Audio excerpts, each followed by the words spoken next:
Kapil Sharma, physics faculty, प्रज्ञा academy, Gangapur city. बच्चों, last run पे हम लोगों ने सरफेस टेंशन की डेफिनेशंस के बारे में पढ़ा था। तो एक डेफिनेशन तो थी क्या, T is equals to F divide by L, force पर यूनिट लेंथ, इकाई लंबाई पर लगने वाला बल, जो काल्पनिक रेखा थी वो अपन ने बना के देखा था। और दूसरा था surface energy per unit area, surface energy per unit area.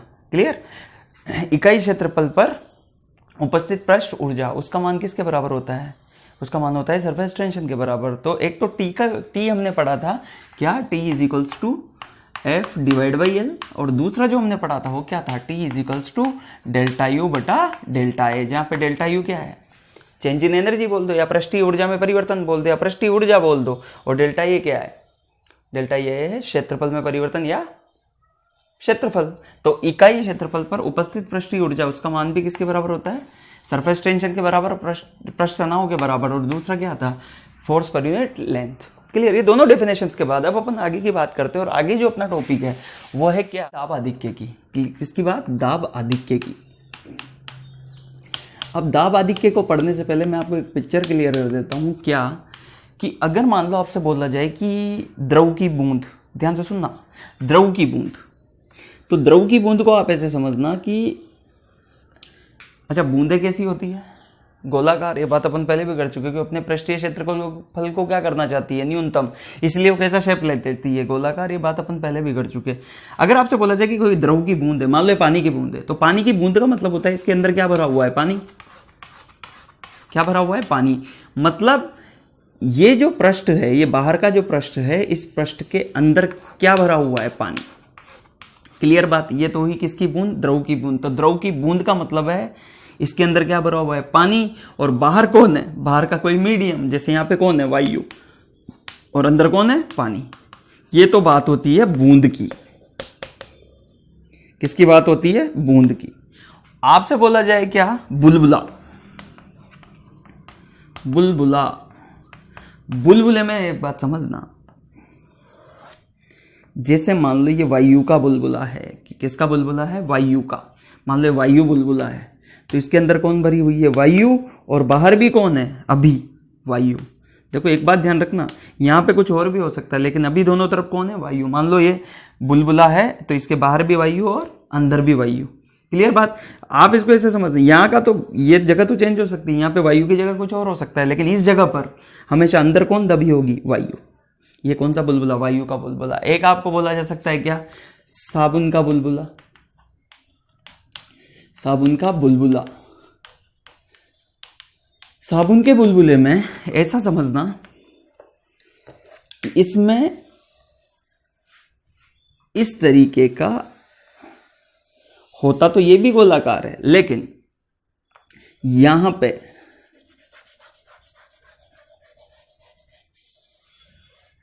इसमें कितने पृष्ठ हैं, दो, एक तो ये पृष्ठ और ये पृष्ठ। तो यहां पे कितने पृष्ठ होंगे, दो पृष्ठ, पहली बात तो ये। और दोनों पृष्ठों के बीच में कोई ना कोई, ये बीच में ये पृष्ठ और इस पृष्ठ के बीच में क्या भरा होगा, द्रव। क्लियर? और अंदर कौन है, वायु, क्योंकि बुलबुला है ना, तो बुलबुले के अंदर कौन होती है, वायु। लेकिन ये सामान्य वायु का बुलबुला है, तो अंदर वायु है। और अगर आपसे बोला जाता है साबुन का बुलबुला, साबुन के बुलबुले में कितने पृष्ठ होंगे, दो, और उसके अंदर कौन दबी हुई है, वायु, और बाहर तो यहाँ पे वायु मान लो। तो एक बात समझने की कोशिश करना, और इन दोनों पृष्ठों के बीच में कौन दबा हुआ है, द्रव। क्लियर बात? तो अगर आपसे बोला जाए कि बूंद में कितने पृष्ठ, एक पृष्ठ। वायु बुलबुले में कितने पृष्ठ, एक पृष्ठ। और अगर बोला जाए कि साबुन के बुलबुले में कितने पृष्ठ, दो पृष्ठ। इतनी सी बात आप लोगों को ध्यान रखनी है। फिर उसके बाद अपन बात करते हैं किसकी, उसके बाद अपन बात करते हैं दाब आधिक्य की। क्लियर बात? अब देखो, आप दाब आधिक्य का मतलब क्या होता है कि मान लो ये कोई द्रव की बूंद है। किसकी बूंद है, द्रव की बूंद। मैं भी द्रव की बूंद ले रहा हूं, तो द्रव की बूंद, अभी मैंने बोला द्रव की बूंद में अंदर कौन भरा हुआ है, द्रव। मान लो पानी की बूंद है, तो अंदर कौन भरा हुआ है, पानी। तो इसने क्या किया, जब ये बूंद बनी, तो इस पृष्ठ के अंदर, ये जो बाहर का जो पृष्ठ है ना, इस पृष्ठ के अंदर क्या क्या क्या भरा हुआ है, द्रव। तो ये इसको दबा देता है। क्या करने के लिए? अपने पृष्ठीय क्षेत्रफल को न्यूनतम करना चाहता है। उस चक्कर में अंदर वाला जो मीडियम, अंदर कौन भरा हुआ है? द्रव। इस द्रव को दबा देता है और दबाने के चक्कर में मान लो यहाँ का दाब कितना हो गया? P inside. मान लो यहाँ का दाब कितना हो गया? P इनसाइड, P इन। और यहाँ का दाब कितना है? P out. इसे P बाहर बोल दो, इसे P अंदर बोल दो। ये अंदर का दाब और ये बाहर का दाब। तो जब ये पृष्ठ बना इस पृष्ठ ने, तो इस पृष्ठ ने क्या किया? आपने अंदर का जो द्रव था उस द्रव को दबाया और दबा के यहाँ का दाब कितना हो गया? अंदर का P इन और यहाँ का दाब कितना है? P out. तो इन दोनों में जो दाबांतर है P in minus P out, इस दाबांतर को, अंदर के दाब माइनस बाहर के दाब के अंतराल को क्या बोला जाता है? दाब आधिक्य। क्या बोला जाता है? दाब आधिक्य। क्लियर बात? ओके। इस दाब को क्या बोला जाता है? दाब आधिक्य। तो अंदर एवं, तो यहां पे लिख सकते हो आप, अंदर एवं बाहर के दाब में अंतर को दाब आधिक्य कहा जाता है। दाब आधिक्य क्या किया? दाब आधिक्य कहा जाता है। क्लियर बात? ओके, नोट करो इसे। चलो, इसकी अगली बात है, ये हुई दाब आधिक्य की बात। तो अपन समझ गए कि अंदर और बाहर के दाब में जो अंतराल होता है उसे क्या बोला जाता है? दाब आधिक्य। अब इसमें एक टॉपिक है, क्या? वो टॉपिक ये है, द्रव की बूंद। अब बूंद आते हैं, समझ गए आप लोग मैं किसकी बात कर रहा हूं? द्रव की बूंद में दाब आधिक्य। द्रव की बूंद में दाब आधिक्य। अब बूंद में दाब आधिक्य तो सीधा सीधा मतलब अंदर का दाब बाहर के दाब से जितना अधिक होगा या उनमें जितना अंतर होगा, अंदर के दाब और बाहर के दाब में जितना अंतर होगा वो क्या होगा? दाब आधिक्य। इसका मतलब अपन ये बोल सकते हैं कि अंदर का दाब बाहर के दाब से जितना अधिक होगा वो दाब आधिक्य। हाँ, एक और बात ध्यान रखना, अंदर का दाब ज्यादा होता है और बाहर का कम होता है। जैसे मान लो मैंने ये कहा कि ये बूंद बनी, तो इस बूंद ने बनी होगी, तो बूंद बनी इसका मतलब इसने अंदर के द्रव को दबाया होगा, और द्रव को दबाया होगा इसका मतलब अंदर का दाब बढ़ गया होगा। किसकी तुलना में? बाहर की तुलना में। तो मान लो कि यहाँ का दाब है P इनसाइड और यहाँ का दाब है P आउटसाइड। हम बात कर रहे हैं किसकी? द्रव की बूंद की। और मैंने थोड़ी देर पहले भी बताया कि बूंद का मतलब अंदर द्रव भरा हुआ है। तो अंदर और बाहर के द्रव में से, बाहर के दाब में से किसका दाब ज्यादा है? अंदर वाले का। क्यों? क्योंकि इसने इसको दबा दिया अंदर वाले द्रव को। तो इसका मतलब इन दोनों में जो अंतर होगा P inside minus P outside, और इन दोनों में से दाब कौन सा ज्यादा होगा? अंदर वाला। क्लियर? इसमें जितना अंतर होगा वो किसके बराबर होगा? दाब आधिक्य के बराबर। दाब आधिक्य। इसे आप डेल्टा P से भी प्रदर्शित कर सकते हो। क्लियर? दाबांतर बोल सकते हो। अब इसका मान हमें निकालना है कि ये मान कितना होता है। और मान लो इसका पृष्ठ तनाव है T। T क्या है? पृष्ठ तनाव। और R क्या है? त्रिज्या। तो अभी अपन बात कर रहे हैं किसकी? द्रव की बूंद में दाब आधिक्य। बेटा, इस गणना के लिए मैं क्या करता हूं? देखो, सबसे पहले एक चीज ध्यान रखना, हम इसे दो बराबर भागों में बांट देते हैं। इसे दो बराबर भागों में क्या कर दिया? बांट दिया। मैंने इसे दो बराबर भागों में बांटा, तो पहला भाग ये रहा। क्लियर? ये गोलाकार है, गोलाकार है। द्रव की बूंद गोलाकार होती है पृष्ठ तनाव के कारण। न्यूनतम पृष्ठीय क्षेत्रफल प्राप्त करना चाहती है, और दिए गए आयतन के लिए न्यूनतम पृष्ठीय क्षेत्रफल किसका होता है? गोले का। इसलिए बूंदें गोलाकार हो जाती है, और गुरुत्व के कारण थोड़ी सी इस तरीके की बन जाती है, यूं इस तरीके की हो जाती है। किसके कारण? गुरुत्व के कारण। लेकिन क्योंकि mg लग रहा है ना, लेकिन अगर मान लो कि बिल्कुल अगर गुरुत्व नहीं होता तो बिल्कुल कैसी होती? गोलाकार। क्लियर बात? तो अपन यूं बोल सकते हैं कि ये इसका आधा भाग हमने दो बराबर भागों में बांटा, और ये दूसरा आधा भाग। अब अगर मैं बोलूं कि अगर मैं इसका एनालिसिस करूं, तो एक बात समझना कि अगर मैं आपसे बोलूं कि ये इसके अंदर द्रव भरा हुआ है और इसके अंदर भी क्या भरा हुआ है? द्रव भरा हुआ है। अगर मैं आपसे इसका एनालिसिस पूछूं तो देखना, अगर मैं किसी भी एक अर्ध गोले को लूं, तो अर्धगोला लिया मैंने, मान लो इधर वाला ये अर्धगोला लिया,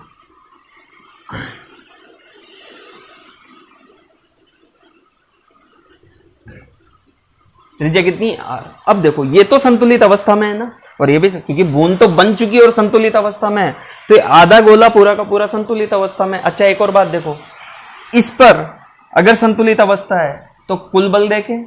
अच्छा mg नीचे मत लगा देना, अभी मैं mg की बात नहीं कर रहा हूं मैं इसको परफेक्ट गोला मान के कर रहा हूं, क्लियर। तो मान लो मैं इसकी संतुलित अवस्था देखूं, तो ध्यान से देखो, इधर से बल लग रहा होगा, किसके कारण है, इसके अंदर जो दाब है, इसका अंदर का दाब कितना है, पी इन, तो इस दाब के कारण इस पर बल लग रहा होगा कितना, पी इन इंटू एरिया, क्योंकि दाब गुणा एरिया, और एरिया कितना ये, और ये एरिया कितना है, ये आधा गोला, ये एरिया कितना है, ये प्रोजेक्टेड एरिया, मतलब इस पर, इस क्षेत्रफल पर ही तो इसका दाब लग रहा होगा कितना, P in into pi are square, वृत्ताकार है ना आगे का भाग, तो ये ठीक। दूसरी चीज, अगर आप इसे ध्यान से देखो तो ये दोनों आधे बूंद है, तो इसका मतलब ये ऊपर का तो ये पृष्ठ हो गया ना ये, और आपको पता है कि ये वाला आधा भाग इस वाले आधे भाग पर इसकी तरफ पृष्ठ तनाव के कारण बल लगा रहा होगा, खिंचाव बल लग रहा होगा। जब आपने अलग करके देखा तो ये वाला भाग, इधर वाला भाग इस पर खिंचाव बल लगा रहा होगा, किसके कारण, पृष्ठ तनाव के कारण। कितना, टी इंटू लंबाई, तो कितनी लंबाई पर, तो यही तो लंबाई है वो, और ये लंबाई कितनी, 2 पाई आर, कितनी 2 पाई आर। तो पृष्ठ तनाव के कारण जो बल लग रहा है वो कितना लग रहा होगा, ये तो इसके दाब के कारण प्लस इस पर पृष्ठ तनाव के कारण बल इस पृष्ठ पर कितना, T into 2 pi R. Clear, ये दो बल हुए। और कोई बल लग रहा है, बिल्कुल लग रहा है। देखो अंदर के दाब के कारण बल हो गया, पृष्ठ तनाव के कारण बल हो गया। तीसरे प्रकार का जो बल होगा तो बाहरी वातावरण के कारण पर भी तो इस पर दाब लग रहा होगा और उस दाब के कारण बल लग रहा होगा।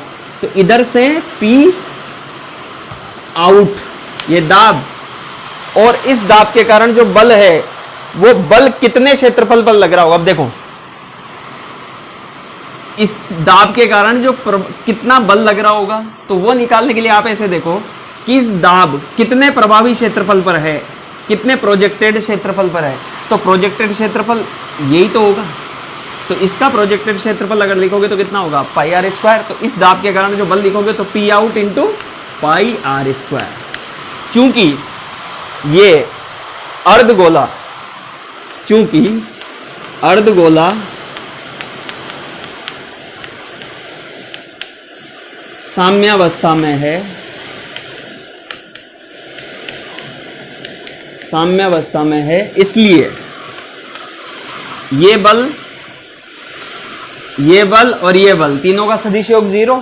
तो इसका मतलब ये इन दोनों के योग के बराबर होना चाहिए, क्योंकि ये इधर से लग रहे हैं और दोनों इधर से लग रहे हैं, तो कुल बल क्या होना चाहिए, 0। इसका मतलब ये दोनों बल बराबर ये बल। तो ये दोनों बल कितना लिखोगे, P out into pi are square plus 2 pi are T बराबर P in into pi are square. इसको उधर ले जाओ तो कितना हो जाएगा, P in into pi are square minus P out into pi are square बराबर 2 पाई आर टी। आप इन दोनों में से पाई आर स्क्वायर कॉमन ले लो तो pi are square into P in minus P out बराबर 2 pi are T. Pi are से एक बार पाई आर कट गया, यहाँ पे आर बचा, इधर 2t बचा, तो P in minus P out, इसका मान कितना आया 2t बटा आर। और बेटा P in minus P out ये तो क्या है, दाब आधिक्य। तो ध्यान रखो एक द्रव की बूंद का दाब आधिक्य वो कितना होता है, 2t बटा आर। क्लियर बात, एक द्रव की बूंद का दाब आधिक्य कितना होता है, 2t बटा आर। दाब आधिक्य का मैं फिर मतलब समझाता हूं, अंदर वाले दाब और बाहर वाले दाब में जो अंतराल होगा वो अंतराल दाब आधिक्य के बराबर होगा। और द्रव की बूंद के लिए मान कितना निकल के आया, 2t बटा आर। एक और बात, दाब किधर का ज्यादा होता है, बाहर वाला या अंदर वाला, अंदर वाला। तो यहाँ पे अंदर वाला दाब क्या है, ज्यादा। और एक और बात समझ सकते हो आप, देखो एक और बात समझाता हूं तुम्हें कि जिधर का दाब अधिक होगा ना, उधर से देखने पर ये जो वक्र है ये वक्र कैसा नजर आ रहा है? अगर इस वक्र को देखो तो ये वक्र कैसा नजर आ रहा है? अगर इधर से धक्का ज्यादा लगेगा तभी तो ये ऐसा हो गया, इधर से धक्का ज्यादा लग रहा है तभी तो ये ऐसा हो गया, इधर से लगेगा तभी तो ऐसा हो गया। तो जिधर से धक्का ज्यादा लगेगा उधर से ऐसा हो जाएगा अवतलाकार, और जिधर से धक्का कम लगेगा उधर से उत्तलाकार। मतलब इधर से देखने पे उत्तलाकार और इधर से देखने पे अवतलाकार। इसका मतलब जिधर से दाब अधिक होगा उधर से क्या होगा? अवतलाकार। क्लियर? तो दाब की इधर से देखने पे अवतलाकार है, इसलिए पी इन क्या होगा? ज्यादा किससे? पी आउट से। कितना ज्यादा? 2t बटा r। आपको यह भी पूछा जा सकता है कि बताओ पी इन का मान कितना होगा, तो चूंकि पी इन बराबर कितना हो जाएगा? 2t बटा r प्लस पी आउट। अगर पी आउट बराबर मान लो आपसे बोला जाता कि पी आउट बराबर पी नॉट, तो बताओ पी इन कितना होगा? तो आप पी इन का मान कितना लिख देते? पी इन बराबर कितना हो जाता? P not P out plus P out को उधर ले जाओ प्लस 2 पाई आर, 2t बटा r, जहां पे r क्या है? त्रिज्या, t क्या है? पृष्ठ तनाव, और इस P in minus P not ये क्या है? दाब आधिक्य। दाब आधिक्य, और दाब आधिक्य का मतलब कि सर अंदर का दाब बाहर वाले से जितना ज्यादा होगा वही दाब आधिक्य होता है। या यूं बोल दो कि अंदर वाले दाब और बाहर वाले दाब में जो अंतर होगा वो किसके बराबर होता है? दाब आधिक्य के बराबर। गणना किसके लिए की अपन ने? द्रव की बूंद में दाब आधिक्य। द्रव की बूंद के लिए इसका मान कितना होता है? 2t बटा r, जहां पे r क्या है? त्रिज्या। नोट करो इसे। साबुन के बुलबुले के लिए, किसके लिए? साबुन के बुलबुले के लिए दाब आधिक्य की गणना। देखो करना कुछ नहीं है। साबुन के बुलबुले में अभी थोड़ी देर पहले अपन ने देखा था, साबुन के बुलबुले में कितने पृष्ठ होते हैं? 2। और आप एक चीज देखो, सामान्यतः आपके 12th लेवल तक या IIT JEE लेवल तक कितने पृष्ठ, या तो 1 पृष्ठ या 2 पृष्ठ। अभी पानी की बूंद की या द्रव की बूंद की बारे की बात की। अब अपन बात करते हैं साबुन के बुलबुले का दाब आधिक्य। दाब आधिक्य, ये सिंपल सी बात, बहुत आसान से भाषा में, अब सिंपल सी लॉजिकल बात है। अच्छा एक चीज देखो, बुलबुले का मतलब होता है, मैंने अभी थोड़ी देर पहले बोला कि ऐसे 2 पृष्ठ होते हैं, ऐसे यूं देखो, ये पूरा एक गोला, ऐसे ये पूरा एक गोला, ये, और इसके अंदर यूं समझो, तो यहां पे ये 2 पृष्ठ हो गए, और दोनों पृष्ठों के बीच में ये जो आपको गैप दिख रहा है ना, ये वाला, इस गैप में क्या दबा रहता है? द्रव। तो इसका मतलब 2 पृष्ठों के बीच में द्रव दबा है। तो ऐसी कुछ आकृति हो जाएगी अगर आप इसे देखोगे तो। कैसी? ये एक पृष्ठ और ये दूसरा पृष्ठ, ये बार बना देते। और ऐसा मत समझना कि इनकी त्रिज्याओं में बहुत अंतर है। जैसे ये त्रिज्या अगर r है तो ये मोटाई बहुत कम है, इसका मतलब अंदर की त्रिज्या और बाहर की त्रिज्या लगभग सेम। अंदर की त्रिज्या यदि r तो बाहर की त्रिज्या भी क्या? r। और यहां पे क्या भरा हुआ है? द्रव। ऐसे सोप सॉल्यूशन आप बोल सकते हो, द्रव उसका क्या बोलते हैं? साबुन का विलयन, झाग वाला। अब इसके भी क्या करो, इसका दाब आधिक्य निकालने के लिए मान लो यहाँ के अंदर का दाब कितना है? P in। अच्छा यहाँ पे क्या है? इस जगह पे वायु, ठीक है ना। और यहाँ पे कौन है? P out। ये P out वातावरण के बराबर भी हो सकता है। इन दोनों में जो अंतर होगा देख लो, अभी भी इधर का ज्यादा है और इधर का कम है। इधर से देखने पे अवतलाकार और इधर से देखने पे उत्तलाकार। क्लियर? तो P in ज्यादा है किससे? P out से। कितना ज्यादा है? वही क्या कहलाएगा? दाब आधिक्य। तो अभी भी हमें किसका मान निकालना है? P in minus P out। इसका मान हमें क्या करना है? कैलकुलेट करना है। किसके लिए? साबुन के बुलबुले के लिए। इसके लिए क्या करोगे कि यहां से बराबर के 2 भाग काट दो। बराबर के 2 भाग काटोगे, बराबर के 2 भाग काटोगे तो देखो ये आकृति कैसी हो जाएगी?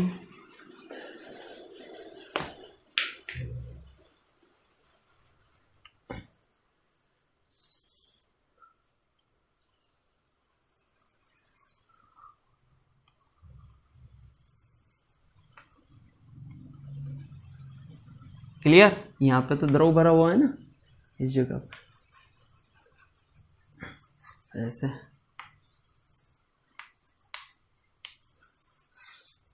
मोटाई बहुत कम है, जिसमें द्रव भरा हुआ है उसकी थिकनेस बहुत कम है, ठीक है ना। ये इधर वाला पार्ट हो गया, ऐसे ही इधर वाला होगा।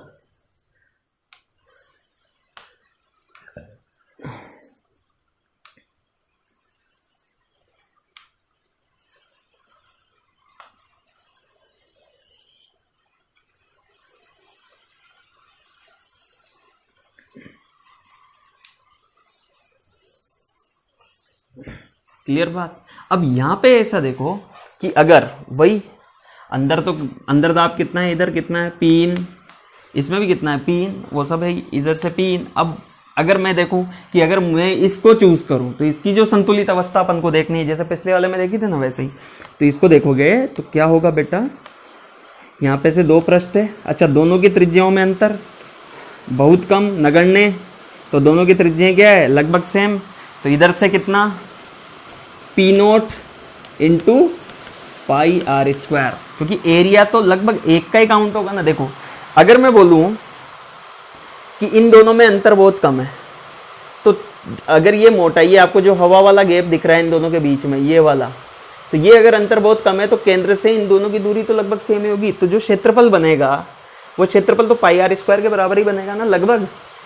तो इधर से P naught into pi are square, इतना बल इधर से P in into pi are square, और अगर पृष्ठ तनाव ये इस पर इसको इधर खींच रहा होगा तो इधर जो पृष्ठ तनाव के कारण, तो देखो अब जो पृष्ठ तनाव लग रहा होगा तो दोनों पृष्ठों पर लग रहा होगा, जितने पृष्ठ उतने पृष्ठ तनाव के कारण बल, तो इसका भी कितना 2 पाई आर और इसका भी कितना 2 पाई आर, क्योंकि दोनों की त्रिज्याओं में नगण्य अंतर, तो इधर से कितना हो जाएगा टोटल, ये वाला इसे इधर खींच रहा होगा कितने लंबाई तक, इतनी लंबाई तक, और अंदर वाले पृष्ठ पर भी इतनी लंबाई तक। इसका डायग्राम आप ऐसे भी बना सकते हो, ये ऐसे,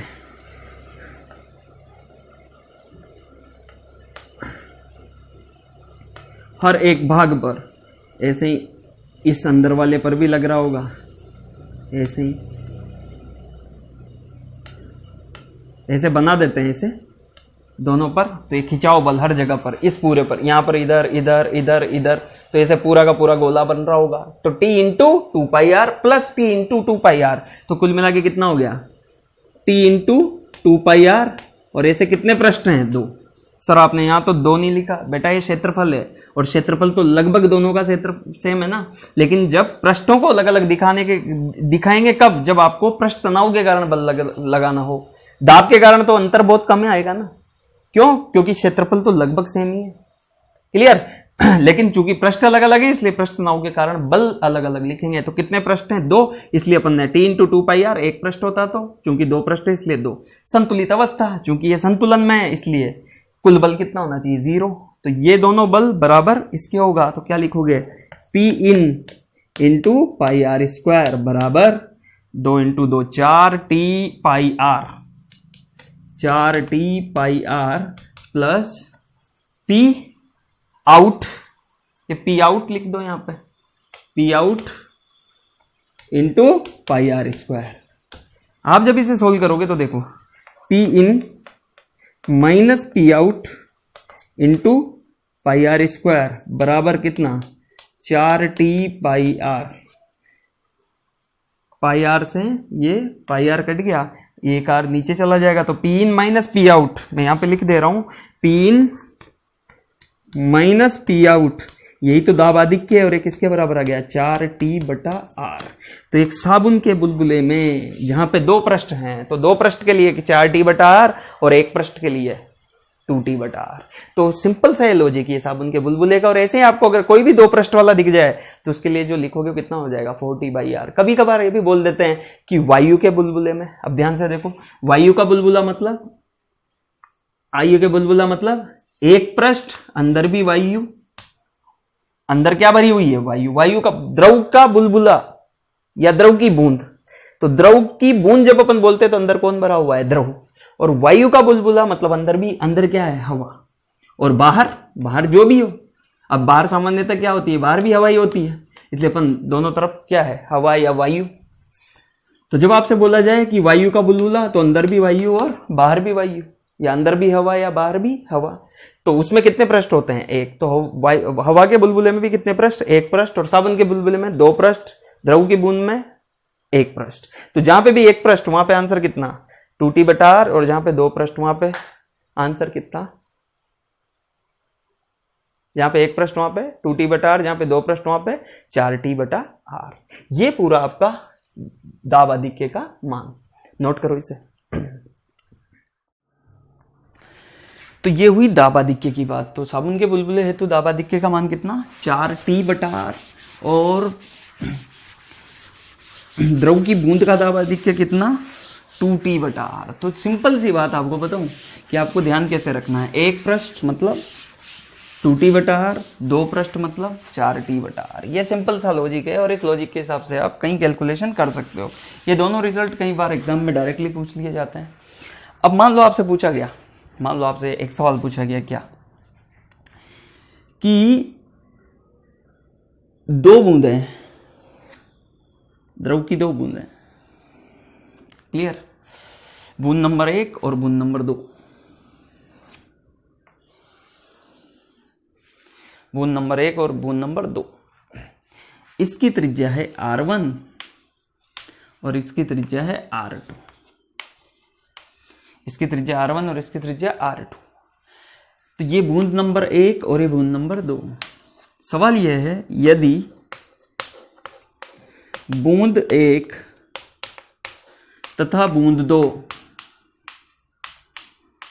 2 आपस में मिले, आपस में मिल जाए, तब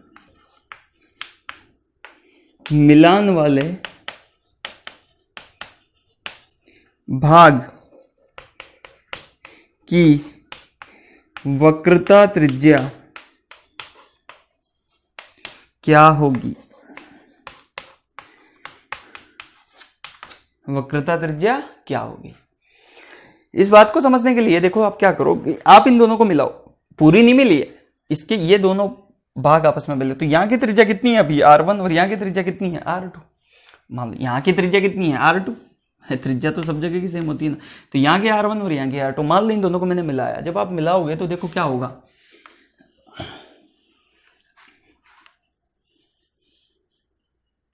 ये कॉमन जगह हो जाएगी, ये दोनों के लिए कॉमन होगी ये भाग, और ये भी तो मिला है इस जगह से, ये भी तो यहां से आके मिला, तो ये कुछ ऐसा हो जाएगा। क्लियर? अब मैं आपसे पूछना चाह रहा हूं कि ये त्रिज्या ऐसी होगी या बिल्कुल सीधी होगी? क्लियर? जब ये दोनों मिलेंगी तो यार जरूरी थोड़ी ये ऐसा ही हो, ये जरूरी थोड़ी ये ऐसा ही हो, या जरूरी थोड़ी बिल्कुल सीधा भी तो हो सकता है। इसको समझने के लिए अपन ऐसे देखते हैं, यहां की त्रिज्या अभी कितनी है r1 और यहां की त्रिज्या कितनी है r2। अब ये तो दोनों के मिलान वाला कॉमन पॉइंट हो गया ना, कॉमन पॉइंट की त्रिज्या r1 होगी, r2 होगी, या कुछ अलग होगी? ये बिल्कुल कुछ अलग होगी। अब मान लो कि वातावरण का दाब है कितना P0, तो यहाँ पे भी P0। आपको पता है कि ये मैंने द्रव की बूंदें ली है, ये मैंने कौन सी क्या ली है, द्रव की बूंदें। तो मैंने अगर बूंद ली है तो इस जगह पे दाब अगर P0 है तो इस जगह पे कितना होगा, P0 प्लस 2T/r1। क्यों? क्योंकि यहां के दाब और यहां के दाब में अंतर कितना होता है 2T/r, तो इसकी त्रिज्या कितनी है r1, और यहां पे P0 तो इसका दाब यहां पर कितना होगा P0 प्लस 2T/r2। ऐसा कैसे लिखा सर? अरे भैया जब द्रव की बूंद के लिए अपन ने कैलकुलेशन की थी तो यहाँ का दाब यदि P in था, P out था, तो यहाँ का दाब कितना था P in, तो P in minus P out, इसका मान कितना आया था बताओ 2T/r। तो जब आप P in निकालोगे तो P out प्लस 2T/r, यही तो होगा। तो यहाँ का दाब कितना P out प्लस 2T/r और यहाँ का P out प्लस 2T/r2। अब अगर मैं आपसे पूछूं कि बताओ किधर का दाब अधिक, मतलब इस भाग पर दाब किधर से अधिक लग रहा है? तो देखो इधर से दाब कितना लग रहा है P0 प्लस 2T/r1, और इधर से दाब कितना लिख रहा है P0 प्लस 2T/r2। त्रिज्या किसकी ज्यादा r2, तो जिसकी त्रिज्या ज्यादा होगी उसका दाब कम होगा। क्यों? देखो इधर यहां का दाब कितना, मान लो इस जगह को अपन दे देते हैं P2 डैश और इस जगह का दाब दे देते हैं P1 डैश। तो यहाँ का दाब P1 डैश का मान जिसकी त्रिज्या कम होगी, क्योंकि P1 डैश किसके वित्तक्रमानुपाती है, दोनों में P0 तो कॉमन है, केवल अंतर किस में आ रहा है, इधर r1 है और इधर r2 है, तो नीचे वाला मान जिसका कम होगा उसका दाब क्या होगा ज्यादा।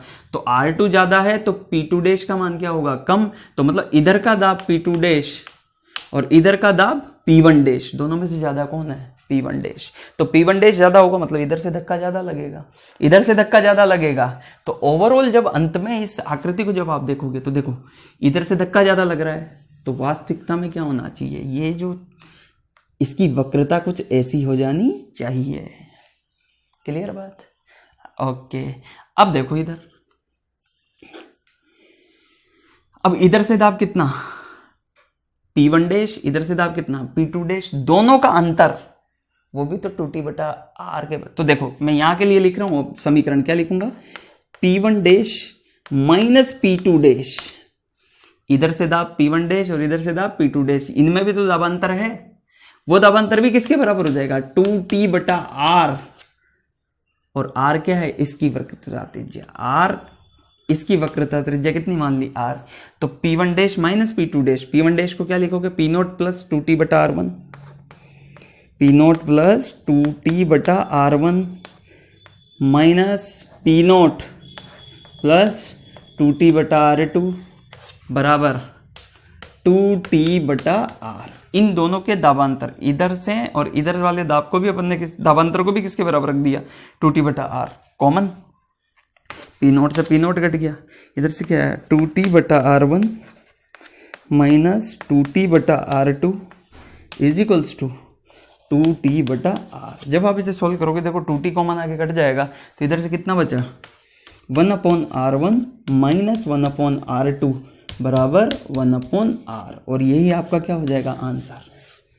तो यहां से आप R का मान निकाल सकते हो, और R क्या है, इस कॉमन भाग की वक्रता त्रिज्या, और यही अपना क्या था समाप्त भाग की, मिलान वाले भाग की वक्रता त्रिज्या क्या होगी, माना कि वो त्रिज्या कितनी है R, और R का मान ऐसे निकाल दिया। आप एक बात ध्यान रखना, P अंदर माइनस P बाहर, तो इधर इधर का दाबांतर भी किसके बराबर होगा 2T बटा R। आप हमेशा ध्यान रखो जब भी आपको दो भागों के बीच में दाबांतर लिखना है, कोई बूंद बूंद के भाग में, तो अगर एक पृष्ठ हुआ तो 2T बटा R, यहाँ के और यहाँ का दाबांतर जैसे आपने 2T बटा R1 लिखा था, तो यहाँ का दाबांतर भी तो 2T बटा R लिखोगे ना, क्लियर बात, ऐसे।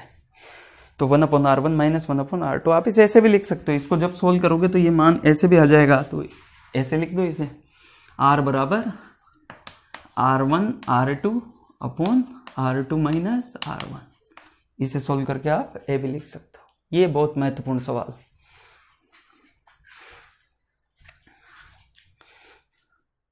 वो देखा आपने मछली का पात्र, जिसमें मछलियां वगैरह रहती है, वो मछली का पात्र है और इस तरीके का है,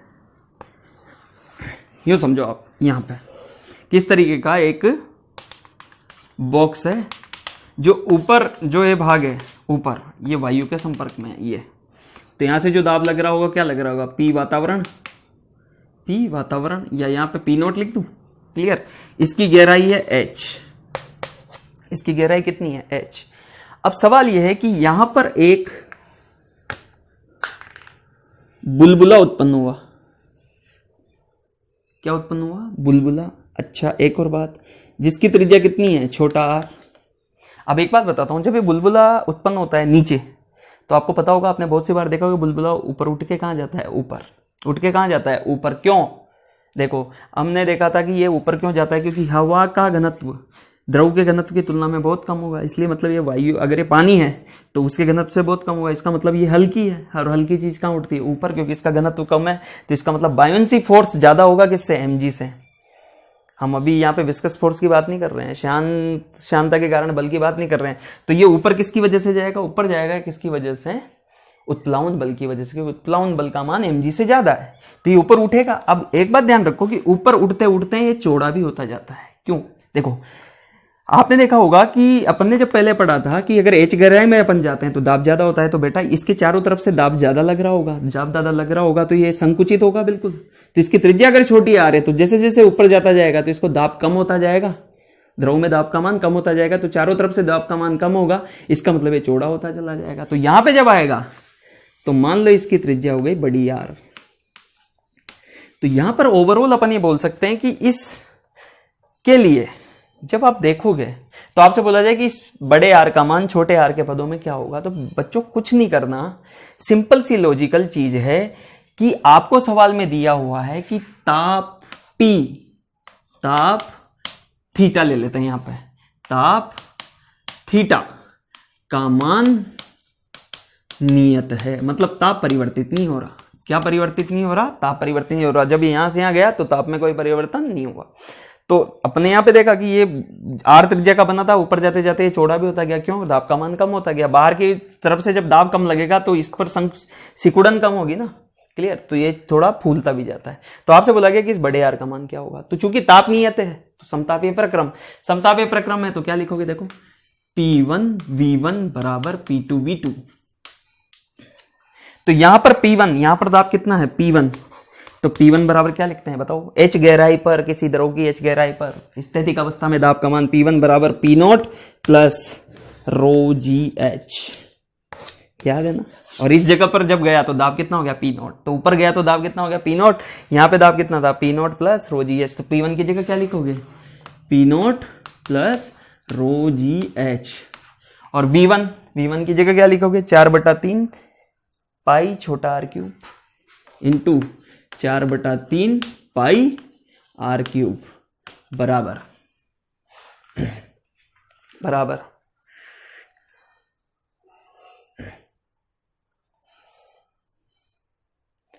बताओ।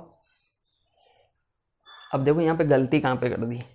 गलती ये कर दी सर कि आपने दाब यहां पे होगा ना, बाहर दाब कितना? P0 प्लस रो GH। और देख आयतन तो इसके अंदर का लिख दिया पूरा और दाब बाहर का लिख दिया। तो P1 V1 बराबर P2 V2 में दाब भी अंदर का और आयतन भी अंदर का, ये तो लिखोगे।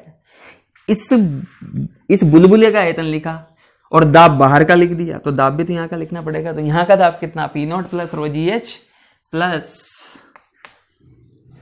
एक सरफेस दो सरफेस, एक पृष्ठ दो पृष्ठ, एक पृष्ठ, क्योंकि बुलबुला है किसका?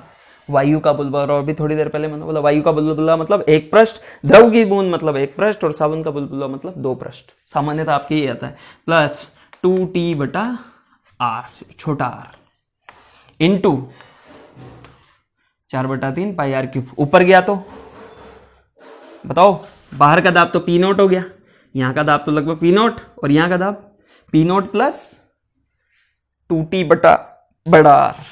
तो क्या लिख दोगे?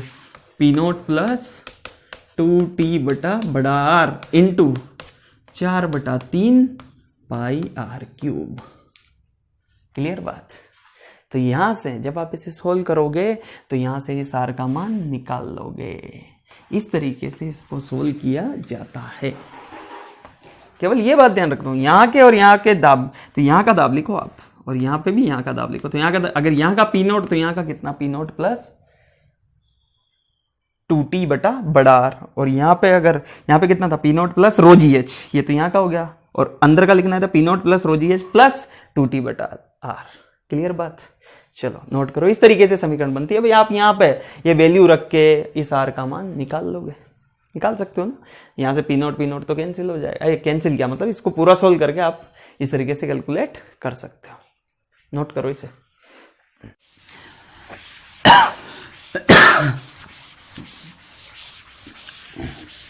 अगला क्वेश्चन, मान लो आपसे बोला गया कि एक बड़ी बूंद है। ये सवाल अपन उस दिन भी कर चुके थे, पिछले लेक्चर में भी, लेकिन मैं बता रहा हूँ कंसेप्ट। मान लो ये आर त्रिज्या की एक बूंद है, ये बूंद टूटी और टूटकर n छोटी बूंदों में परिवर्तित हो गई। कितनी बूंदें बनी? n छोटी बूंदें। तो बताओ पृष्ठीय ऊर्जा का क्या होगा? तो ध्यान से देखना, पृष्ठीय ऊर्जा, अगर मान लो मैं आपसे बोलूं कि इसकी पृष्ठ ऊर्जा कितनी है, तो इसकी पृष्ठीय ऊर्जा क्या लिखोगे? U1। और अंत में पृष्ठीय ऊर्जा कितनी हो गई? U2। तो बताओ U1 बड़ा है या U2 बड़ा है? तो क्या बोलोगे? पृष्ठ ऊर्जा बढ़ी या घटी? U1 को क्या लिखोगे? T इंटू A1, याद है ना, T डेल्टा है तो T इंटू क्षेत्रफल। यहां पे U2 बराबर T इंटू A2। तो आप इसका क्षेत्रफल क्या लिखोगे? 4 पाई R², ये A1। और इसका क्या लिखोगे? मान लो इनकी एक की त्रिज्या कितनी है? R। तो इसका क्षेत्रफल A2 बराबर क्या लिखोगे? A2 बराबर लिखोगे n इंटू 4 पाई छोटा R²। अब छोटे r और बड़े r में जो रिलेशन है क्या लिखोगे? इसका आयतन 4/3 पाई R³ बराबर होना चाहिए n इंटू 4/3 छोटा पाई R³ आयतन। तो इसका जितना आयतन होगा उतना ही तो इन सबका मिला के होगा। यहां से 4/3 पाई से 4/3 पाई कट जाएगा, ये तो यहाँ से आर क्यूब बराबर कितना आ गया, एन आर क्यूब, यहाँ से आर बराबर कितना आ जाएगा, एन की पावर 1/3 छोटा आर। यहां से आप ये संबंध निकाल सकते हो। और आप एंड में देखना कि हमेशा ध्यान रखो कि जब एक बूंद मिलकर एन छोटी बूंदों में टूटती है तो पृष्ठ ऊर्जा का मान बढ़ता है। मतलब कौन सी ऊर्जा ज्यादा होगी, U2 ज्यादा होगा किससे, U1 से। तो U2 is greater than U1, पहली बात तो ये ध्यान रखो। तो सर आप बोलोगे कि ये ऊर्जा आई कहां से है, भाई अंतिम ऊर्जा ज्यादा है और प्रारंभिक ऊर्जा कम थी, तो ये ऊर्जा आई कहां से, तो अपन ने पहले भी पढ़ा है कि अगर इसका पृष्ठ बढ़ाया होगा ना तो बाह्य कार्य किया होगा किसके विरुद्ध, पृष्ठ तनाव के कारण जो अट्रैक्शन लग रहा है उसके विरुद्ध। बूंद तो छोटी रहना चाहती है ना, बूंद तो अपने पृष्ठीय क्षेत्रफल को न्यूनतम रखना चाहती है। अगर आपको उसको बड़ा करना है तो उसके विरुद्ध क्या करना पड़ेगा, कार्य। तो इसका मतलब वो कार्य इसमें किसके रूप में संचित हो जाएगा, ऊर्जा के रूप में। तो हमेशा ध्यान रखो कि जब एक बड़ी बूंद छोटी बूंद में टूटती है तो उसकी गणना कैसे करोगे, आयतन, दोनों का आयतन बराबर करके। यहां से आर में संबंध आ जाएगा, प्रारंभिक ऊर्जा ये, अंतिम ऊर्जा है, तो U2 माइनस U1, इसका मान कितना हो जाएगा, T तो दोनों में से कॉमन आ गया, T तो दोनों में से क्या आ गया कॉमन, A2 माइनस A1, तो ये A2 माइनस A1, क्लियर। तो U2 माइनस U1 बराबर T, A2 का मान कितना, A2 का मान होगा कितना, T इंटू A2 की वैल्यू कितनी है, N इंटू 4πr²। तो T तो लिख ही लिया, N इंटू 4πr² माइनस 4π बड़ा R², ऐसे गणना कर दो। और आपको एक बात बताऊं कि ये जो पृष्ठीय क्षेत्रफल बढ़ा है इसके लिए कितना कार्य हुआ, तो कार्य भी किसके बराबर होगा, U2 माइनस U के। तो जब एक बूंद छोटी बूंदों में टूटती है तो वो सवाल इस तरीके से किया जाता है। दूसरा, अगर मान लो इसका रिवर्स पूछा जाता कि अगर ये n बूंदें मिलकर एक बड़ी बूंद बनाए तो मान लो आपको दूसरी स्थिति नंबर 2 ये भी तो दी जा सकती है। यदि छोटी बूंदें मिलकर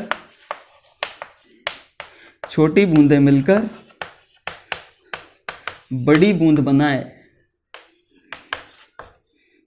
बूंद बनाए तब पृष्ठ ऊर्जा घटेगी, पृष्ठ ऊर्जा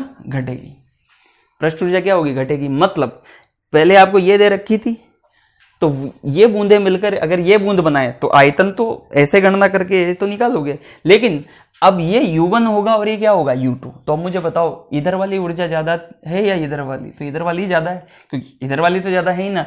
तो इसका मतलब ज्यादा ऊर्जा कम ऊर्जा में बदली, तो ज्यादा ऊर्जा कम ऊर्जा में बदली, इसका मतलब ज्यादा ऊर्जा थी वो कम हो गई तो गई कहां। तो ध्यान रखना कि जब इसके लिए U initial minus U final, ये इनिशियल और ये फाइनल ये करोगे तो ये ऊर्जा गई कहां, तो आप बोलोगे कि सर ये ऊर्जा इसका ताप बढ़ाने में यूज हो गई, इसका ताप बढ़ाने में क्या हो गई, काम में आ गई। तो ये U initial minus U final, इसको किसके बराबर कर दो, याद है ना, MC डेल्टा थीटा, जहां पे डेल्टा थीटा क्या है, ताप परिवर्तन, मतलब इसका बूंद का ताप क्या हो गया, बढ़ गया।